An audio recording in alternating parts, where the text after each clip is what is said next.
আমি তোমাদেরকে মুরগির কিছু কথা শেয়ার করবো। এখানে মুরগি বলতেছে, হ্যালো গেস্ট, আমি চাঁদের পাহাড় থেকে বলছি। আমি পাহাড়ে জন্মানো একেবারে খাঁটি দেশি মুরগি। আমার জিম হলো পাহাড়ের ঢাল, ট্রেনার হলো প্রকৃতির বাতাস, তাই আমি এক্সট্রা ফিট। তারপরে আমি খাই শুধু প্রাকৃতিক ধান, শস্য আর বনের ঘাস, কোনো কেমিক্যাল না, তাই একেবারে অরিজিনাল ও অর্গানিক।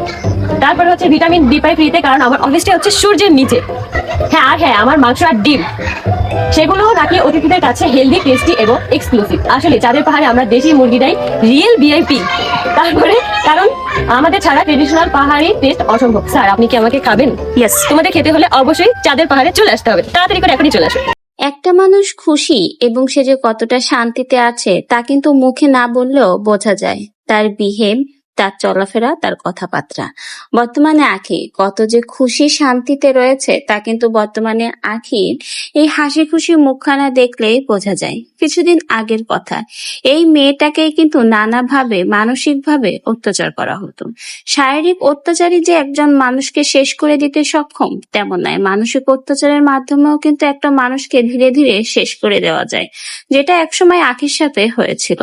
আখিকে প্রতিনিয়ত ট্রমাটাইজ করে ফেলতো আহাদ আর তিশা মিলে। সোশ্যাল মিডিয়াতে এই 200 দিন কিন্তু সকলের অনেক পরিচিত মুখ। বিশেষ করে আহাদের এই দ্বিতীয় বিয়ের ভাঙনের পরেই কিন্তু সকলের পরিচিত মুখ হয়ে ওঠে তিশা এবং আখি। সোশ্যাল মিডিয়াতে আরমান মালিকের মতো হতে এসেছিল এই 200 দিন তিশা এবং আখি। শেষমেশ তো আরমান মালিক আর হতে পারলো না, সংসারটা ভেঙে গেল এবং তার করুণ পরিণতির শিকার হলো আখি। আখিকে আহাদের সংসার থেকে তার বড় সতীন তিশা বের করে দেওয়ার পরে সন্তান সহ আখির কোনো খোঁজ খবরই রাখেনি, এমনকি সন্তানের খরচের টাকা পর্যন্ত দেয়নি। কিন্তু সেই অবস্থায় আখি কিন্তু ভেঙে পড়েনি, নিজেকে স্ট্রং করেছে এবং বিভিন্ন প্রমোশনের কাজ করেই কিন্তু সামনের দিকে এগিয়ে গেছে। এখন বর্তমানে দেখুন, আখিকে দেখলেই বোঝা যায় সে কতটা এখন ভালো আছে। এখন কিন্তু আখি বেশ হাসি খুশি, সে যে এখন শান্তিতে আছে তা কিন্তু তার এখন এই বর্তমান অবস্থানগুলো দেখলেই বোঝা যায়।